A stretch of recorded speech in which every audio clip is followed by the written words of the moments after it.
Hi, my name is Jordan Gibbs, and my channel is going to be about scary, spooky ghost stories. And I would like 2 million subscribers. Here's a little background so that I can explain my experience a little better.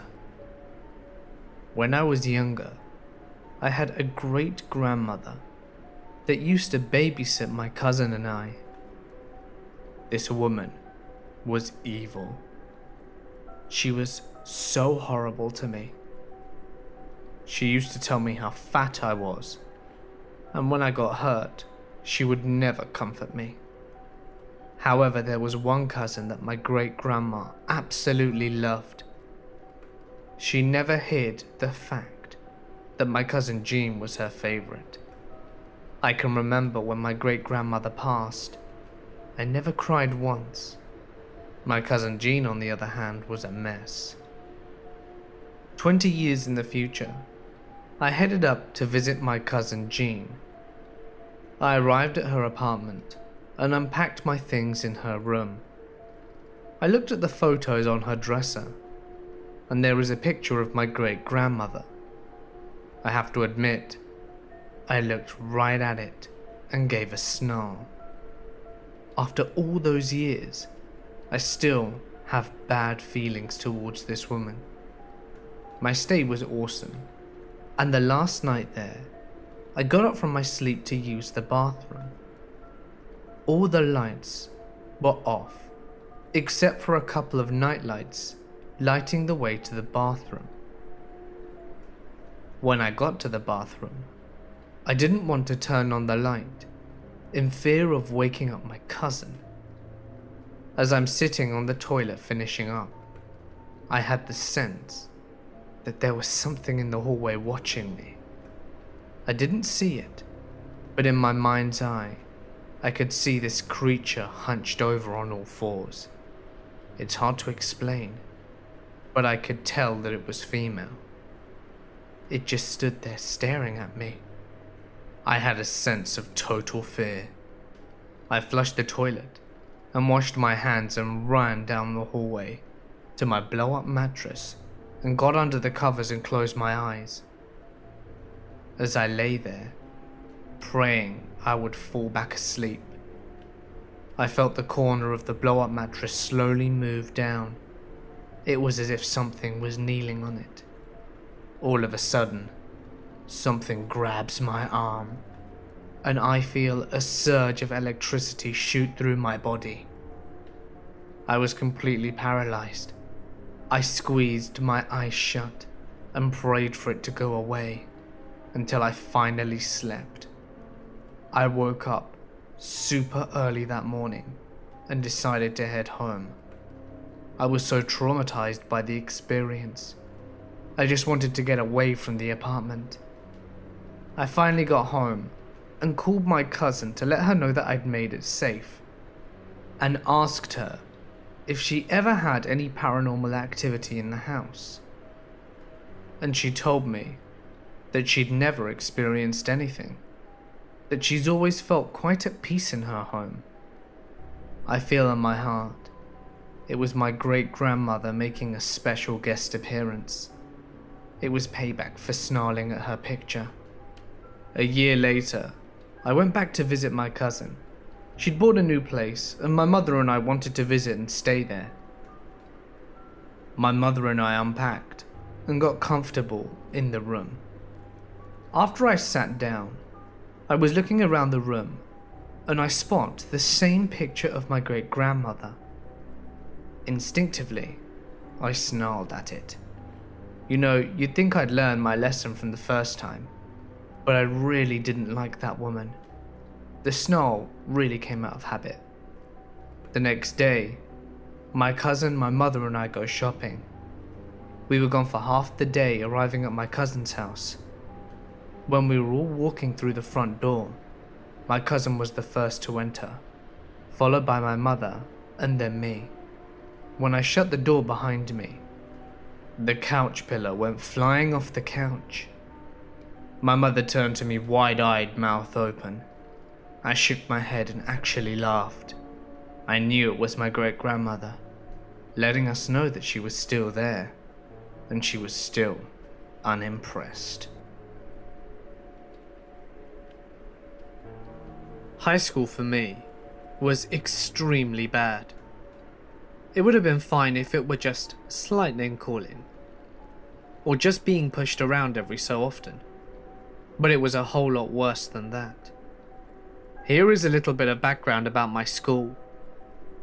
I live in an extremely popular tourist area with over 1 million tourists each year, with a local population of less than 10,000.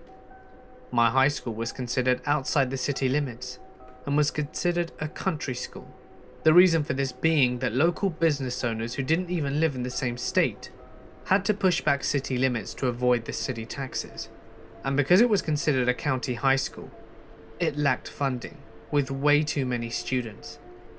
Even in the last year, people still have to carry around books, not computers, to all their classes, and around 80% of the students came to my school from other schools because they had been kicked out and refused to take them back. A lot of them were convicted felons. This resulted in terrible students with teachers who are not paid enough to care, and oftentimes did things that they really were not supposed to do. My sophomore year of high school was the worst. I got beaten up every day, people stole my things, and I was pushed around by everyone. I remember in a particular class, 2 kids pulled out knives and threatened to cut my throat. I told the teacher, who replied, "I'll deal with it in a minute." I ended up having to run for my life and call the police. Other things that happened to me during the year included getting stabbed twice, being shot at once, ran over by a car, and pushed off a 2.5-story balcony, and people trying to beat me to death on 3 different occasions. They're all very serious, and I could go on, but I don't want to drag it out. I hope this gives you some perspective into just how awful this school was, with not a trace of caring about what happened to its pupils. As for the actual story, at the beginning of 11th grade, I met a guy called Aspin. Aspin was also picked on, just like me, along with 3 other kids nicknamed the Star Wars Kids. We were all picked on for no known reason. The 5 of us had sat together at lunchtimes for the past few months, and one day, Aspin says, "Wouldn't it be great if everyone here just died?" To which we all replied, yes, because we felt that a lot of these people deserved it for exactly how they had been treating us. We all began talking hypothetically and jokingly about what we would do to the school. But then Aspin took it further.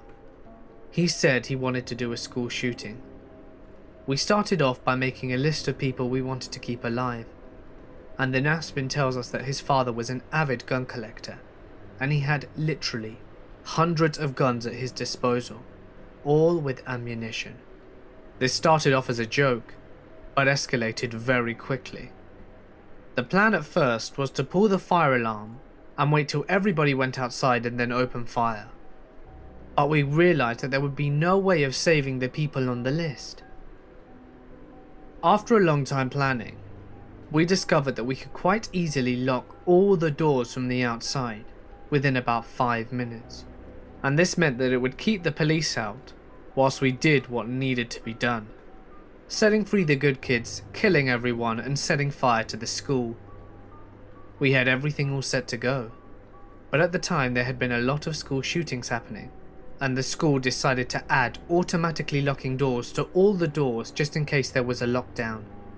After that, we needed to rethink our plan, which was taking so long the end of the year came before we could do anything. For me, 12th grade was the best half year of high school. It had been because by that time, so many people had realized how badly they'd been treating me. I feel like a lot of people started to grow up or stop being dicks, and lots of people apologized to me and expressed that they actually felt bad for what they did, and quite guilty. As this continued throughout the year, and people apologized for things that they had done, I started to feel better and forgive them. Aspin wanted to continue with the shooting, but me and a few of my friends really didn't want to anymore. So I wrote the principal a note telling him about our plan and telling him that Aspen was the ringleader, and a school shooting was avoided. Aspen got arrested, and me and the 3 other Star Wars kids got 3 weeks in ISS. We would have been expelled, but we were allowed to stay on the condition that we never tell anyone about our plan. I graduated high school, and I'm very glad that things ended the way they did, without violence. I was working in Disneyland, and dressed up as Minnie Mouse. During one of my first few weeks, I was working at Chef Mickey's one morning. I'm doing the rotation and see a family with a girl who was really sick. Her family were feeding her using a G-tube. She was in a wheelchair and didn't respond to much. She was fussy, so I indicated to the family that I'd pass their table then come back to them. About 10 minutes later, my attendant comes up to me and says that Princess so-and-so would like to see you now. So I go over to the family, and the mother told me that Minnie Mouse was the girl's favourite character, and asked if we could take some pictures with her. Of course! So the older brother, a teenager, is filming all of this, and I'm in character with the girl, and the girl smiles. The mother starts bawling and the dad starts crying too. Once I take a few pictures with the girl, I go to hug the mum, who hugged me back very tightly and said, "The doctor said she couldn't smile anymore. Thank you." Then I went to hug the dad, and he hugged me back so tightly and said, "Thank you so much. You have no idea what this means to us." There's a difference when the person is talking to the character and when they're talking to you. The dad was talking to me. So I go back on rotation, cursing that I can't wipe the tear out of my eye. The next day I go to work, and the check-in person says, "Do you know where the manager's office is? They want to talk to you." My first thought was, oh shit, what did I do? I go to the manager's office, and he closes the door behind me. "You were Minnie at Chef Mickey's yesterday for breakfast, right?" "Yes," I reply. "Did you meet a Give Kids the World family?" "Yeah," I reply. Give Kids called us yesterday afternoon. They wanted to make sure you were personally thanked with a note on your record.